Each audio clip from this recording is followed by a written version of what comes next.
I was not hopeful, but I wanted to check anyway. But I wanted to see. So you got the Crown Athlete, and you've got the safety car variant.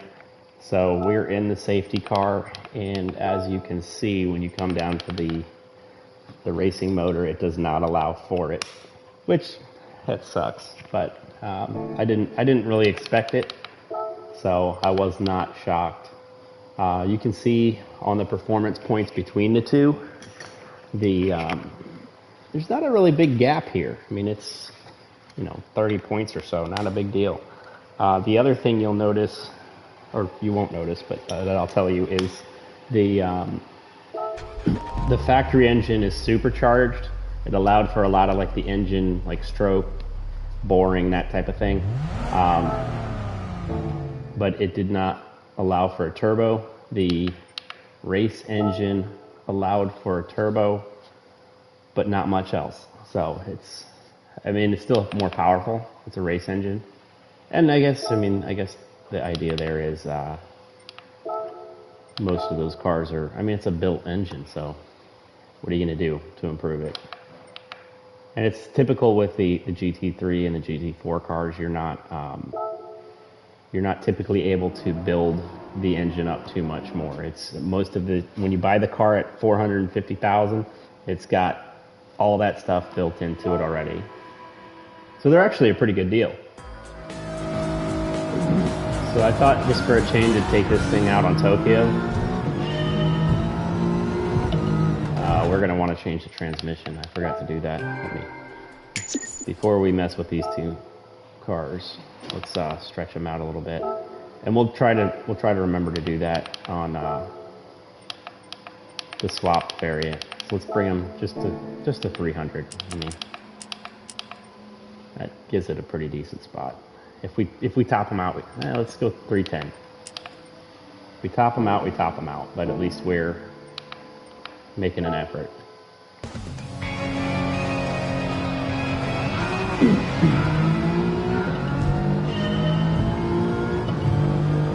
So I figured the Tokyo Expressway would be a good place for this car because it is exclusive to Japan.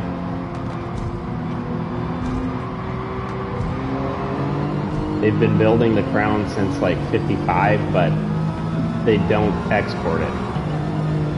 It's on the shared chassis of the LS. Oh dang, we got 8 speeds, okay. Maybe we didn't need to stretch this out so far. I freaked out when I saw it in 5th right away, but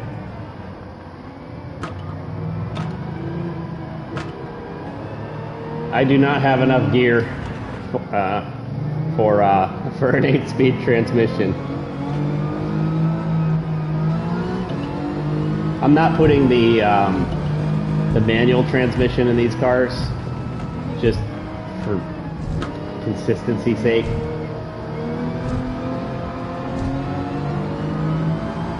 I don't know that I've been on this.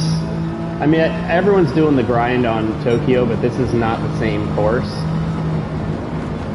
So I don't know that I've been on this layout since I ran this track originally, like through the menus, or I don't even know if it's part of the menus. I assume it is.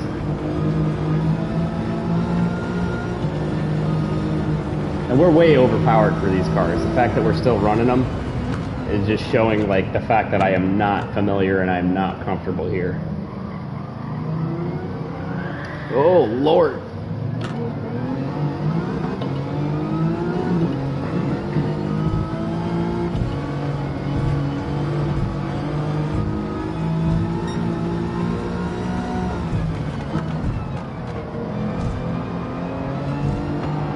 Two minutes in, still on lap 1. There goes the clean race. There goes the clean fender.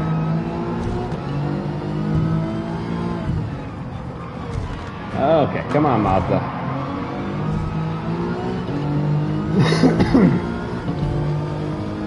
I looked at the different liveries available for this car, and there's a lot of race-inspired things. I kind of wanted to keep the car clean because this is a luxury vehicle. It's not. Man, this thing wants to step out pretty quickly. But what I'm going to end up doing with the engine swap version is I'm trying to do like a tribute race for Tokyo Extreme Racer, and Bloodhound ran with a GS in the game. He's one of the 13 Devils. That's what I'm trying to recreate. Some of them there's no equivalent in Gran Turismo that I could use to make it at all make sense. But this is actually on the GS platform, which is the closest you get overseas and out of the country. So I figured I would build like a tribute car for Bloodhound, just because I'm running out of cars. Like there are a bunch in the game that already are easy enough to use because they're, it's an older game and a lot of the 90s cars are in here, but there's no GS.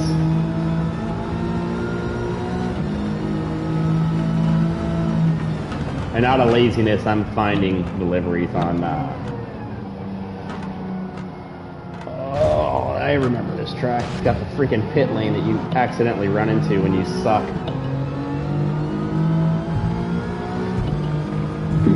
But I'm finding them already uploaded.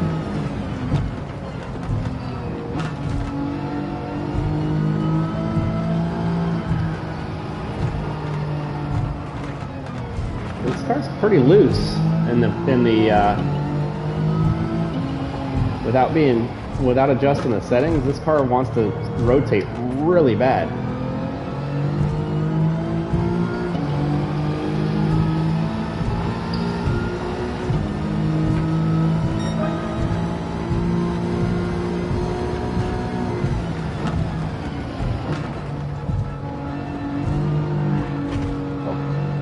Yeah, you probably want to soften up that back end a little bit to keep it in line.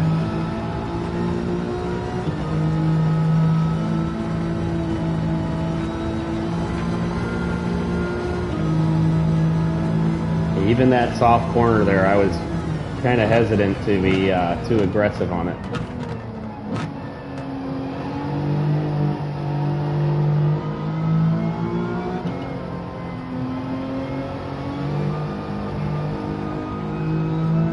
It's a big car, and it doesn't feel small. I mean, it feels plenty big. But it doesn't make it boring to drive. Like, it's pretty fun. You could probably turn this thing into a drift car real easy.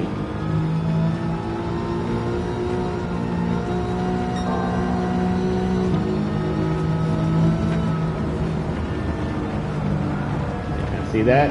Soft corners, the back end starts coming around on you. These things are used as like police cars and taxis and limos. You're probably not supposed to be doing 150.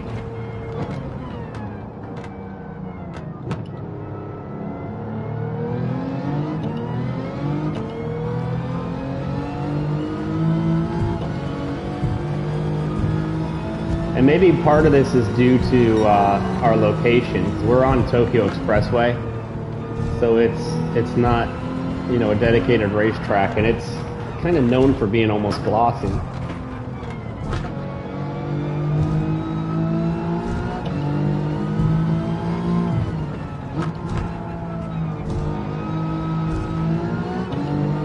But we're getting plenty of grip in the front.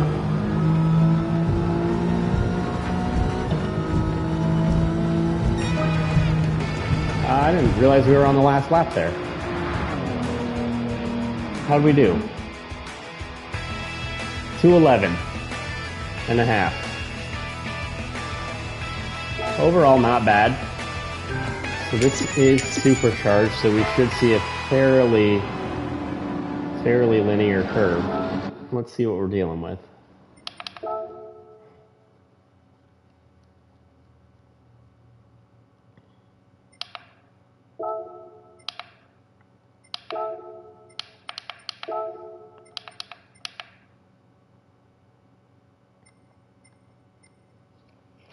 Yeah, so we have, pretty linear. Very flat on the torque curve, very flat. almost 600 horsepower, about 430 on torque. And I'm rounding because there's only so much data I can store in my brain, and we need to go look at the next car. Car settings. We need to up the transmission first of all. Make it consistent. So, what was it for? 430 torque. So we're up a little over 200, and I think what was it, almost 700. So not a huge gain in the horsepower, but it's not bad. And this is the medium RPM turbo. So this could get higher up there. I usually use the medium RPM because you're always in that medium range. You're more commonly, like you don't want it so much of a surge. But you can even see, even in the torque curve, it's peakier. It's not as flat, but so you're probably a little less on the low end in torque. Probably, I mean, what's that? 2 something, maybe 300, something around that age. I'm just looking at they don't put a scale, so we don't know.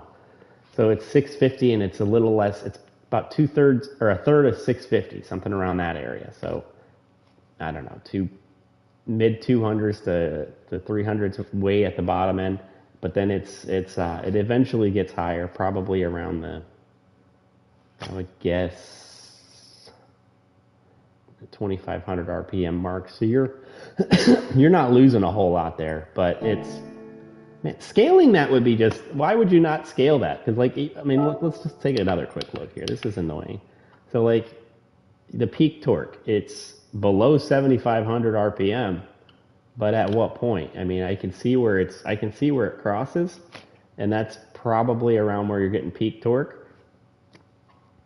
But what RPM is that? 65, 55? I mean, this is shift points. This is something you can use to make the car faster and get the car doing better laps, and that's what we're here for.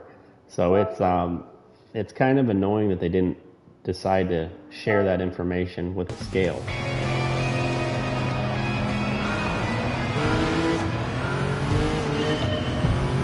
So 211's our time to beat.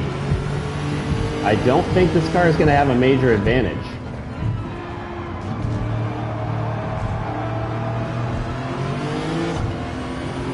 With the power we have, we should be able to do just fine, but I don't think this is going to be mind-blowing. I mean, I'm hearing a difference more than I'm feeling and seeing a difference.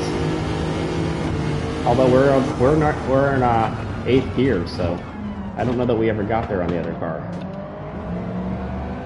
I did notice we were doing around 150 pretty consistently, but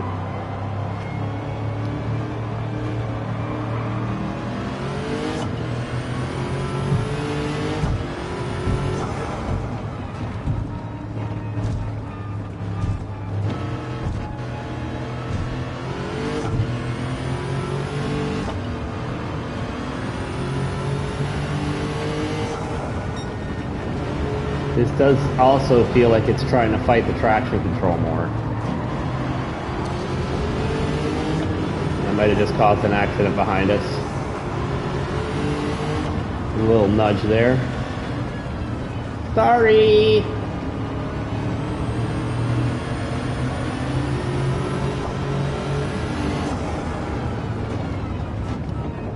I don't know what that was, but there was a sudden surge in the RPMs at the end of that rev range. Yeah, it just seems to be pretty consistently doing that. And it's like it's letting off the tire, or letting go of the grip.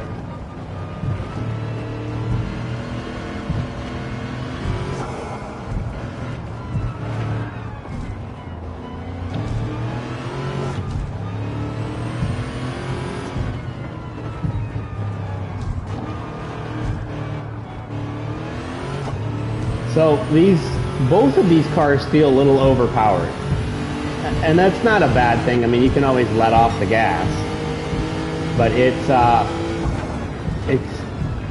definitely wants to rotate the car, and a lot of that, like I said, you can just soften up the back end a little bit, and you can tune that away. This isn't like overwhelmingly bad to handle. It actually handles better than I expected. Yeah, this is a faster car. Who knew? More horsepower, more torque. Faster car? Wow, that's crazy. What a concept.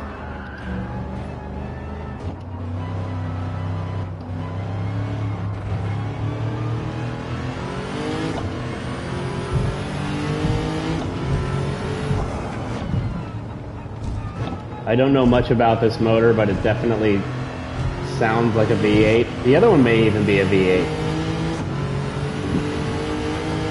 I know the LS, or it's a GS, not the LS. Or is it the LS? I don't know. But it's got to be the GS. LS is front wheel drive. And GS is rear, and these are rear.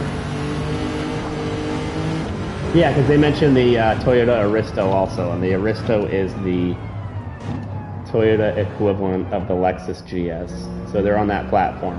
But anyway, they're both available with, I think it's the 2JZ, it might be the one, don't quote me on that. But they also had a V8 option. So the factory motor may be a V8 as well. Oh God. Good Lord, that thing freaking bucks. When it wants to fight you, it fights you. That was just a little blip of the throttle.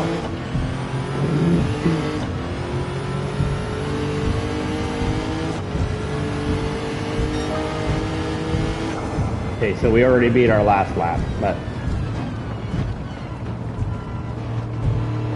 And that was with a wreck. So the car is going to end up doing better. Now that I don't think we had a super clean lap on the last, on the stock variant either.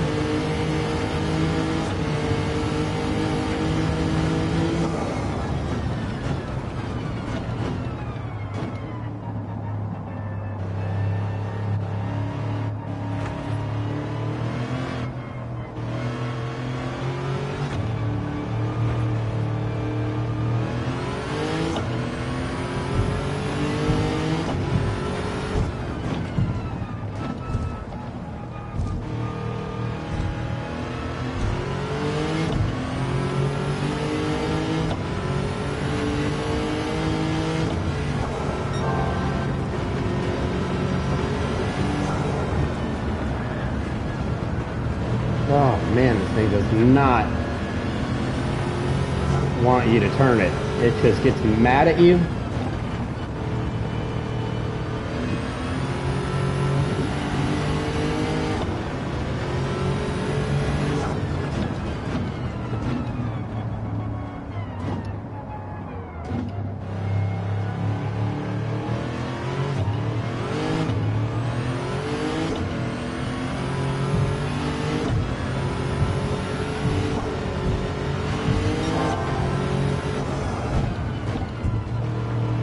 Yeah, both cars are more fun than I expected, but they just need a little suspension work, especially in the rear end, just to get the car a little bit more delicate. Maybe that's not the word. Softer for sure. Softer in the rear end.